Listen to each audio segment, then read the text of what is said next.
অদ্ভুত কাণ্ড করছে। আমি একটা এই রাসুলের ফায়দা দেওয়ার জন্য একটা মুরগি কিনতে গেছি নিজে নিজে।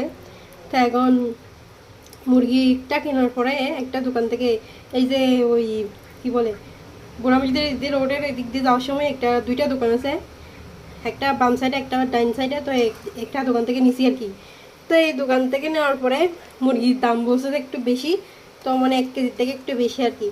তা আমি কী করছি, এখান থেকে মুরগিটা নিলাম। মুরগিটা নেওয়ার পরে যখন ড্রেসিং করতেছিল, তা আমি খেয়াল করি নেই ড্রেসিং করছে এটা কি সুরামি করছে আমার সাথে। দেখেন এরা হচ্ছে এখানে হচ্ছে দেয় নাই, গিলা দেয় নাই, আচ্ছা একটা গেল পা দেয় নাই, তারপর মাথা কাটছে যায়, মাথাটা পুরোটা কেটে মাথার হচ্ছে ওই শুধু গলাটা দিছে, আর ওই মাথার উপরের অংশটা দেয় নাই। এগুলোকে কি বলা উচিত আপনারাই বলেন তো দেখি। এভাবে মানুষের সাথে বাটপারি করে কেন? এটা হচ্ছে 1 কেজি থেকে একটু বেশি মুরগিটা। তো এরা এখানে এই মুরগিটা কেনার সময় এরা বাটপারি বলে বুঝছে আর কি। মানুষ মানুষ আসলে মানুষ না, অমানুষ হয়ে গেছে।